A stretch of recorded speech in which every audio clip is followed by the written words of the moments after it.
Hey, it's me. I know I haven't posted in like a couple years. Life gets busy, stuff like that, and sometimes you just don't want to say, you don't want to talk. Like maybe it's me, and I'll always preface this. I have severe mental illness. Like this is something I own. I'm not cool with it, but I'm cool with it, and I have had it all my life. I just progressively became worse after things that have been done to me by people, and like I'm not just even assaults and stuff like that, like actual really shitty people.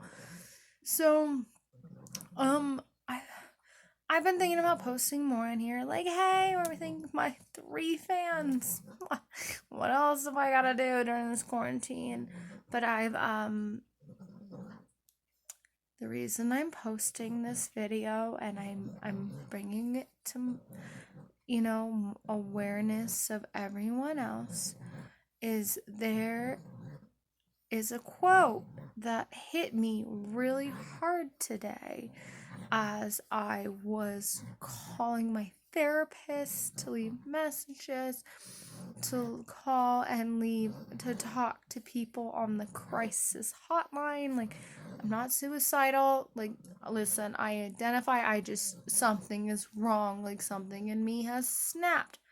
I'm good. Like, I genuinely am good. I'm like, I mean, I'm getting to the point I decided to like stop eating meat. Okay, I'm still eating meat here and there, but wean off that kind of shit. But also, I really love chicken wings, and that'll never change. But like to cut out, meat as an essential part. Every day I wake up and literally like what I would have for lunch would be a pork chop.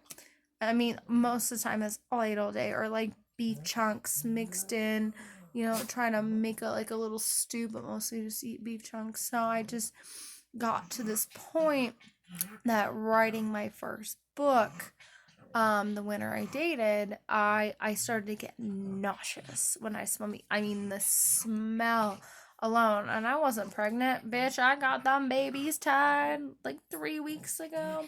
No, it wasn't that. It was just the smell, the change in my diet. I couldn't eat most days, so I've been working on it. I think actually become a fan of the impossible. I'm trying to figure out what else I can do besides that, because I get a few bites in and I'm like, but I'm also barely eating. So I'm not anorexic. I just my appetite has never recovered from what it was. I live on a liquid juice diet, like the naked juice, pomegranate juice. So I get my daily intake from things that matter, but like physically, like trying to eat any food is just exhausting, and it's more of I went, and people think it's funny, but when I talk about demonic possession, which I do talk about that a lot lately, which not on here, maybe I'll do a video about that if you guys would like to hear.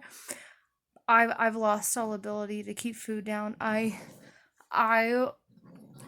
just sum it up. I was possessed back in 2013. I'm not nuts. I was kind of basically sober when it happened. My friend fucked with a Ouija board and it tried to possess me. Then it is things that I've woken up to my door being opened, and there's so many things, and I've gotten back and I'm better about being in control of it, but there are just many things that have happened. So I guess I've never said this. If you guys want to hear about my demon possession stories since childhood, comment below. That's not my thing.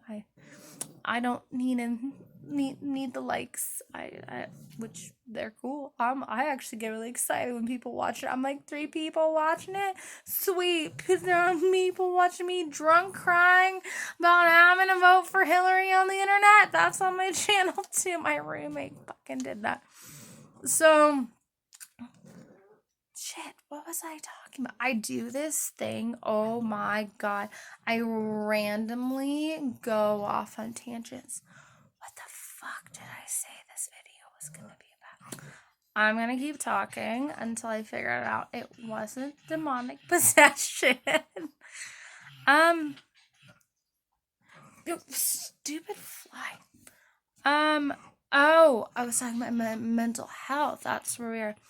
I am very open about my mental health. Why the fuck not? Like, listen, 98% of us have something wrong with us. Me personally, it's the borderline personality.